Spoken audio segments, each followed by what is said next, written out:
to the Needlebug, everybody. This is Karen. If you're a new subscriber, welcome.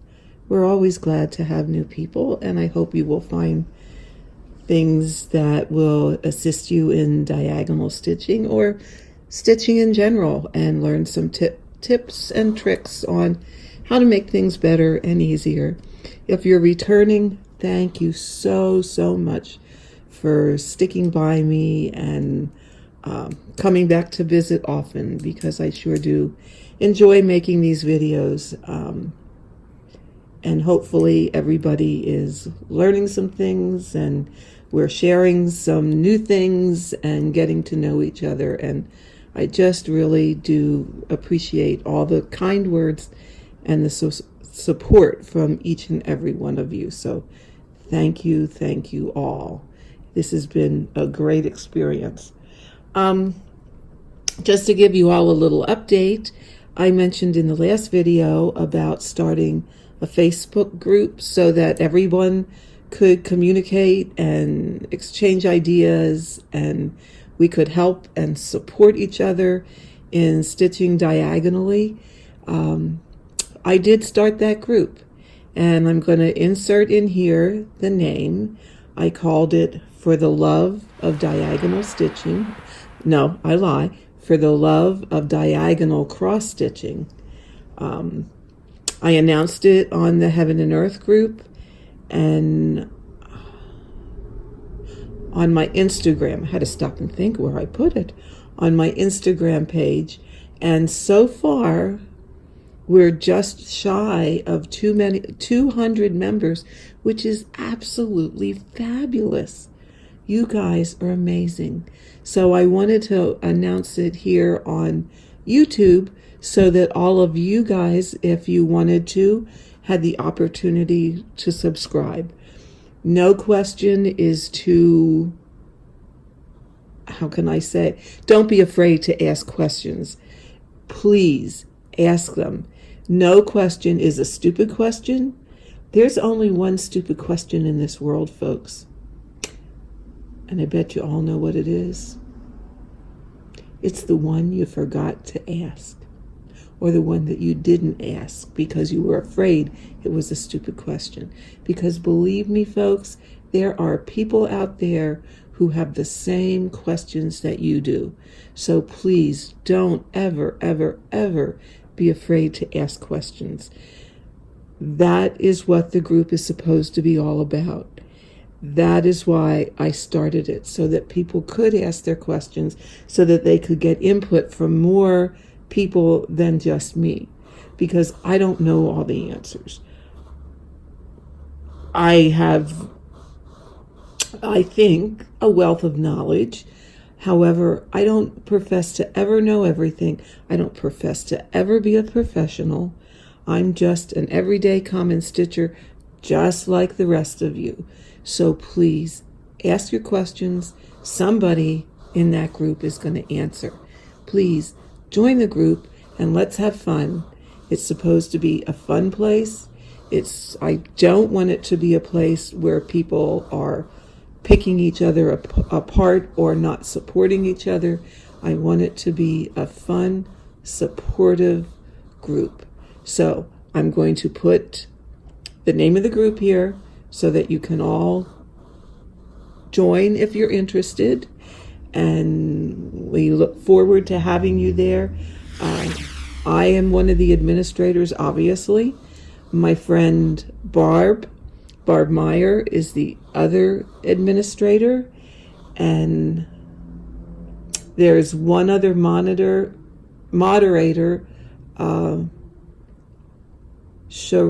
Sharona, I think that's how you say your name.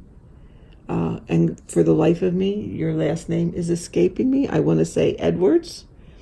And if that's wrong, I apologize.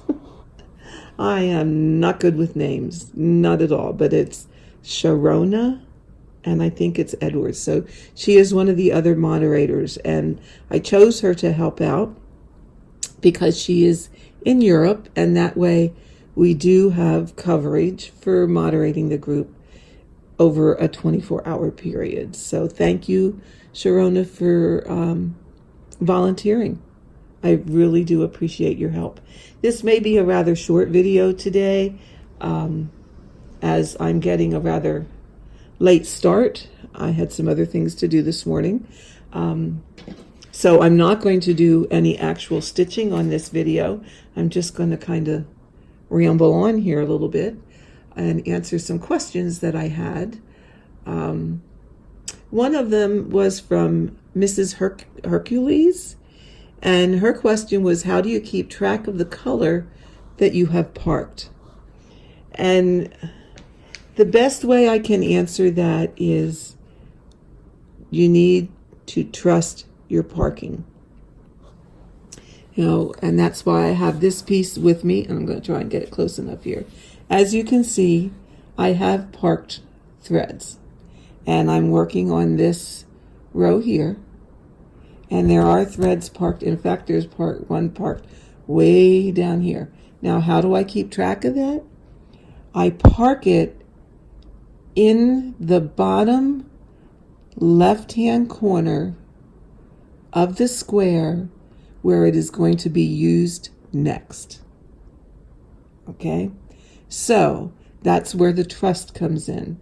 You trust that you counted correctly to get to this spot, and that when you get here to stitch this, it is going to be the correct color. I don't remember offhand what exactly this color is. I can't tell you that.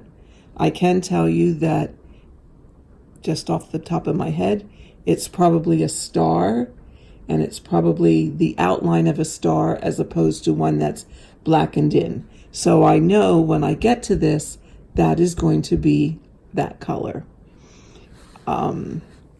If you're ever in doubt, what you can do is pick up your floss bobbin and match it to that thread and say, yep, that is the right color, or, oh geez, that looks way off. This one looks yellow where it should have been something that's more brown.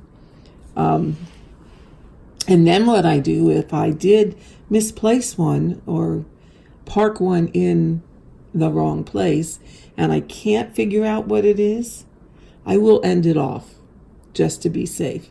9 times out of 10, what I find is that I miscounted by maybe one thread, and it should be over in either direction by a thread or up or down a row by a thread. And normally I can figure out which it is and what I did wrong. However, bottom line is, trust that you're counting correctly and that you're putting it in the place where it is going to be used the next time that you need that color. Now, this one I did go, let's see, this is 1, 2, 3, 4, 5, 6. I did go that more than 10 threads away, but sometimes I will go just a little bit for, if here's the line where I complete this block of 100 will be done, and it's in my next block of 100, so I will go down there. I wouldn't, however, park it way down here, because then I'm ending up with such a long thread on the back. Even though you're going to stitch over it, and it's going to be woven in by stitching over it. That's a little bit too much thread to waste to go all the way down to here. This, however, I'm going to use that much thread to end it off and then restart again. So to me, this is just kind of how it is. I will go into the next block of 100 when I'm parking. Okay, so that answers, hopefully I answered that question for you. If you're still unsure, let us know, and actually come join the group and we can all discuss it. Then I had another question, and this one was on the group, and it's that a lot of folks, myself included, are really just showing how we stitch across each line when working down on the diagonal. And the question, and honestly, I did not write down the name of the person that asked, but the question was, how do you move into the next parallelogram? So I'm thinking that she's meaning on how do you move into the next parallelogram on the chart, because if you look at oh, let me get this small enough. Okay. Here we go. Oops. Get that light out of the way. I'm getting a glare. Okay, hopefully that didn't get too dark for you. I kind of moved this so it would be look like the beginning of a page. All right. So, if this is the beginning of a page, for example, all right, my first diagonal is very, very short. In that instance, I will stitch, I will go line by line, but once I have stitched, say, all of the circles that have that little shaded area, and there are no more in that diagonal, because it's such, well, that isn't a good example because I don't have one in the next. Take these little upside down V's with the little coloring inside. Okay, once I have stitched all of those in this diagonal, because I'm at the beginning of a page, and it really doesn't make sense to end off a thread here or here and then start again right here. I mean, that is just a very short jump. So in that case, I will just carry the thread over to the next occurrence in the next column or parallelogram. Okay. However, if I'm working the entire diagonal, all right, so if I have, let me back out a little bit here. It's a little hard to get in my frame. There we go. If I have worked and I'm all the way down and say this is the end of my, well, the end of the page, or if I go the whole length of the fabric so that I've done all the pages together, I will end it off here, end it off down here, and then go all the way back up to the top and restart my threads, so that I always prefer to work down. When I'm in the middle of this diagonal, I will not park over in this diagonal. Oops, stop doing that. So if I'm working in this one, the one where I've started the color, I will not park over into this next one. I will end my threads. And a lot of the reason I do that is twofold. First being, I don't like all those extra threads hanging. They get in my way. They make me crazy. And for me, that tends to be a very short trip. Oh, the other reason is okay, say I'm down here and I've stitched the last of these little teepee looking things. All right. So there's no more in that column, in the column. So I decide, okay, I'm going to park it over here somewhere in, well, I know, I lost my place of where I had this, but all right. I'm trying to keep the glare off. So I've stitched the last the last of it, and I decide I'm going to park it in this next one. All right. Chances are that there's going to be that same symbol up higher in this diagonal. Okay. So say I parked it, for example, down in here in one of these.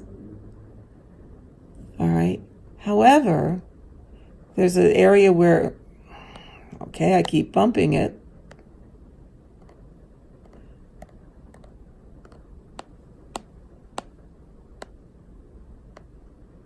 I've lost where it was. Well, it doesn't matter. All right, here. There's an area where it isn't used. So, and it's used up here. So say I started that thread up here. Worked, row by row by row by row by row by row. And then here's one, and then it's not used again till down here somewhere. All right, I would probably jump it and park it down here. However, if I stitched the last one here and I parked this over here, I could very well end up at a spot where I already have that color parked, and now I'm going to park it again.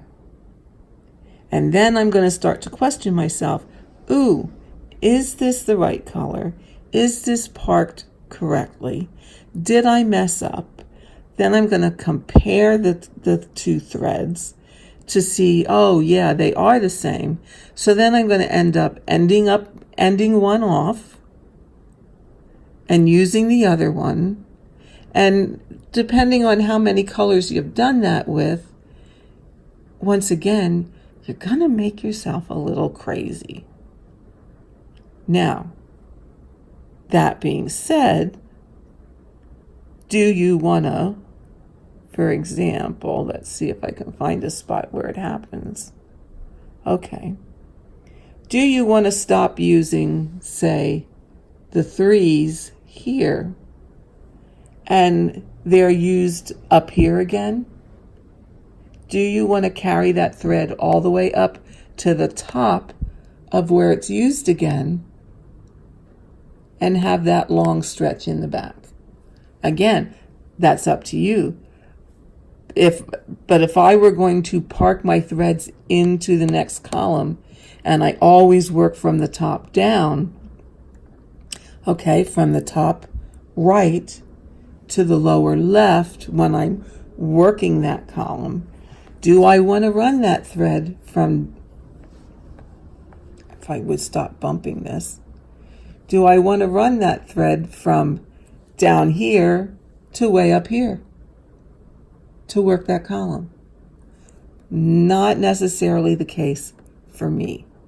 However, if you're okay with that, then fine, you go for it. Like I said, what I do is makes sense to me. If it makes sense to you, go for it. If you have other ways, absolutely share them, because we all want to hear about it.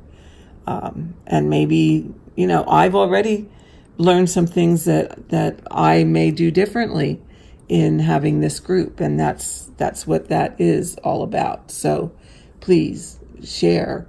But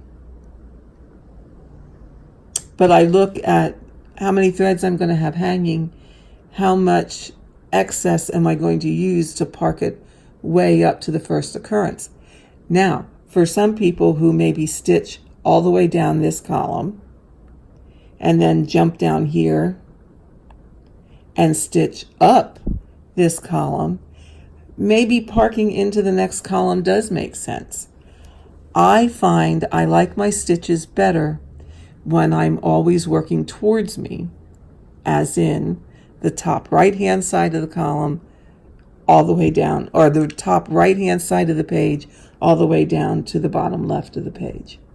I don't necessarily like the way my stitches lay when I'm stitching from the bottom up. So you also have to look at those kinds of things, okay, and see what works best for you. That's the most important thing. And this is all about There's no right way. There is no wrong way.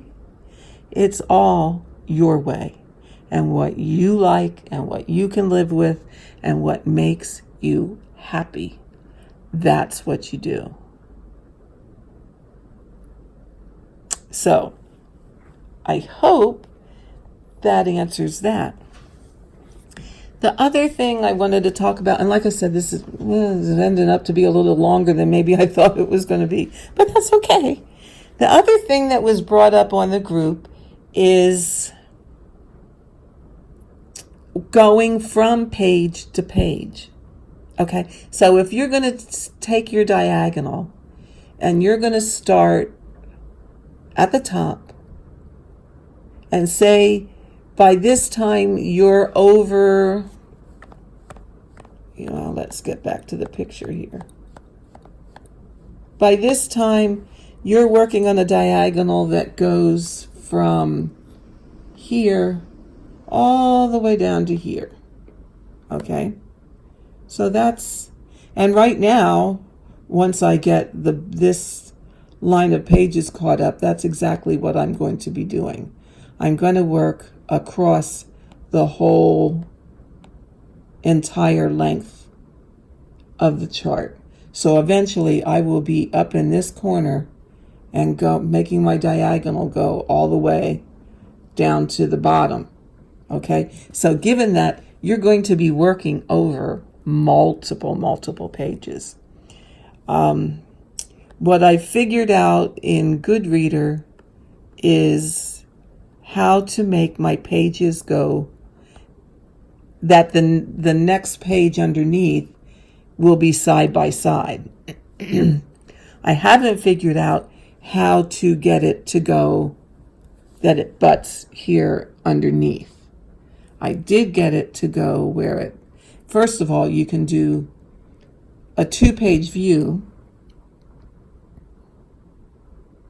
so that makes one transition rather easy going from this page to this page. But when you have to go to a page underneath, it gets a little tricky. So what I have found is if I have Goodreader open, and here at the bottom, if you just use your finger, you can pull up this bar. Well, first of all, let me do something so that I can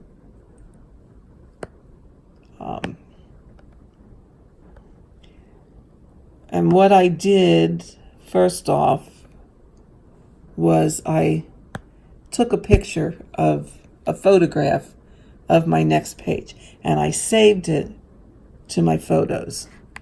Okay, so if I'm in Goodreader, for example, and I want to do, I'm here and I want this next page that's going to be the rest of that diagonal, I can pull this up, tap on my photos, pick my photo. No, I'm wrong. Take that back. Take that back. I'm in Goodreader. I can pull this up, tap on the photo and drag it. And see how that opens like another window? When you release it, your photo is there. Okay, so you can enlarge that. You can, I think you can switch. You can make, you can, try it again. I thought you could drag this to the other side. Okay, enlarge this. Enlarge this. So I know how to do this. Okay, make a silly goose out of me. Here we go. Enlarge this so that you can see them. Sorry guys. You can see them side by side. Okay, if you move that. Now it doesn't, my hand, okay. It doesn't line up perfectly, but you can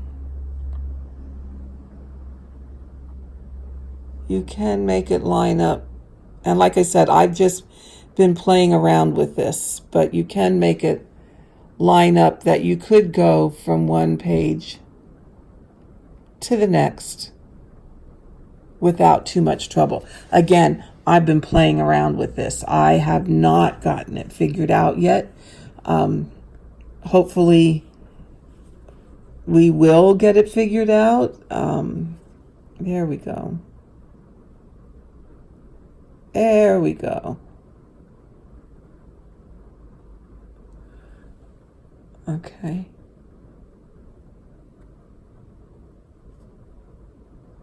Oop, come back. So you can kind of expand it to match up. I mean, you might not get it matched up perfectly.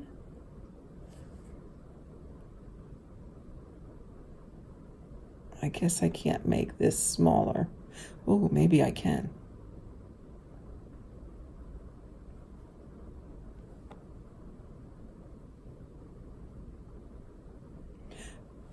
But you get the idea, so that you can go from one page down to the next by doing it, by opening two windows on your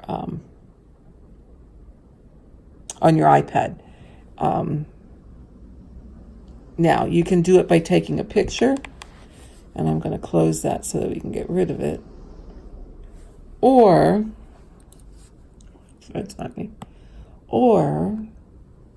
you can do it by, I have both Easy PDF and Goodreader on my tablet. Okay. So if I'm in Goodreader, for example, okay, I could do the same thing, swipe up, get my toolbar, take Easy PDF and drag it up. There's my chart in Easy PDF. And I can match it up with my Goodreader and go from one page to the other. So you can do it that way. Now, to get a page underneath, again, how to get this window underneath this window. I haven't quite figured that out, how to do that. But as I said, I can get them to be side by side. And this, I know some people use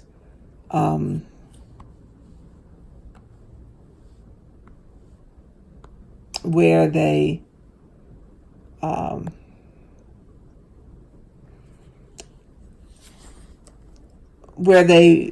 search in Easy PDF and then they mark their chart in Goodreader.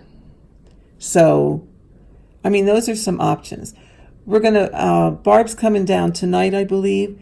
So we are gonna play around with this a little bit more. She has a Samsung tablet where I'm using an iPad. My other thought was, I don't have Goodreader, but I do have Easy PDF on my Amazon Kindle. So we're going to play around with it a little bit and see if we can come up with the way to put the pages together so that you can stitch easily from one page to another while you're working on your tablet. In this day and age, with all their electronics, there really got to be a way to do this. And like I said, we're gonna play around with it. I'm hopeful that we can figure it out. And like I said, you can move it from one side of your screen to the other side of your screens, depending on which direction you stitch. Like I said, I don't have matching pages here.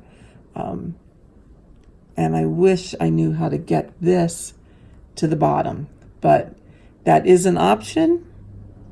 What I would do if I was going to do it this way is I would probably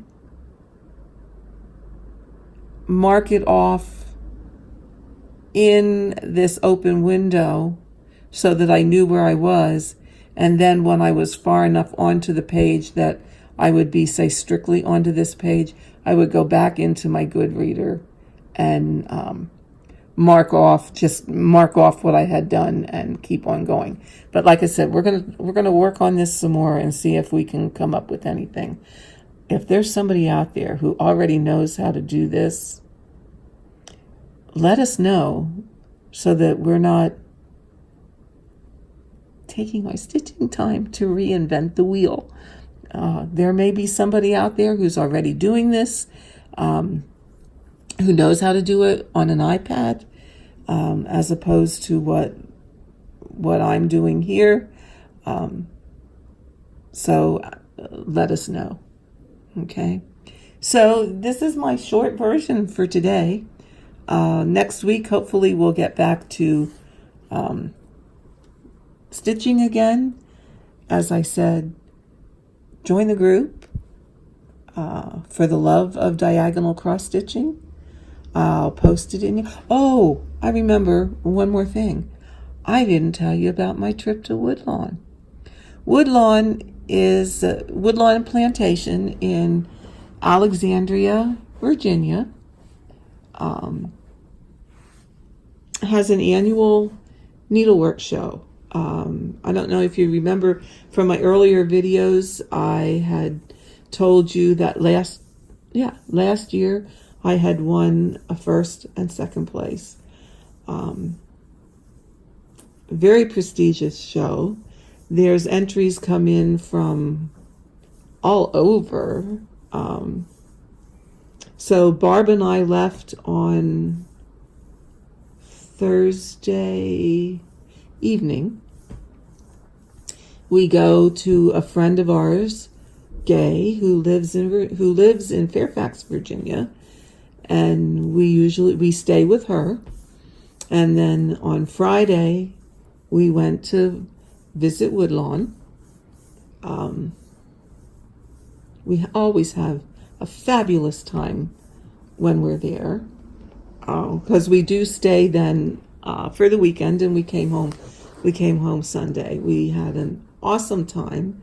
Another friend of ours who a lot of you probably know, Sherry Berkman, who is the framer for Total Framing in Virginia. I think I know there's one of their stores is in Chantilly. My gosh, I can't remember the location of the other store. But anyway, she is the person who does all the framing, all the needlework framing at Total Framing. A very, very dear friend of ours. Love her so. And she came 2 of the days that we were there, and we all just had a fabulous time. But more about Woodlawn. I must say that, in all honesty, I was very disappointed this year. There were not near the entries that there had been in previous years. There was counted cross stitch there.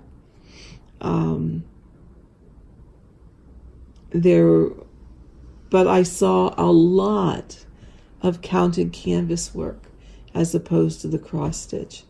The number of entries were severely lower than they were last year, and I really hate to see that. I remember the first year that I went there were so many entries that it really took you, wowzers, the best part of at least a half a day to go through because there was just so much to see, so much to look at. The workmanship is out of this world. And yes, that same workmanship was there this year. There are phenomenal stitchers that enter this. They're fabulous stitchers. But the quantity of entries was just not there. We were through in, I'm going to say, an hour at best. If it even took us an hour to go through the whole thing. I was severely disappointed. But what I'm going to do at the end I'm going to attach it here at the end. I tried to take pictures of some of the things that were there. I don't have a whole lot of pictures, but I tried to get a variety of pictures. There were people also had the option, if they wanted to sell their pieces. And I'm going to make a notation. There is a piece, and honestly, I do not know her. I can't even remember her name at this point. But there was a piece, a full coverage piece, that was stitched that had a price tag of $10,000 on it. So when I make the slideshow to put onto this video, I will note which one that was, just as a point of curiosity. I just found it very, very interesting. So with that, folks, I am going to bid you farewell for today. I'm going to make that slideshow to put at the end of this video.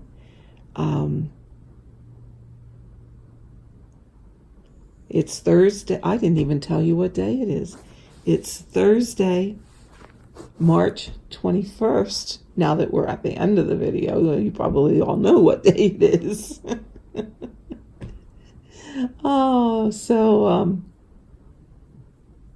I hope all of you have a fantastic weekend that's coming upon us. For me, it's a good day to do a video because it's raining like crazy outside and they want it to get cooler.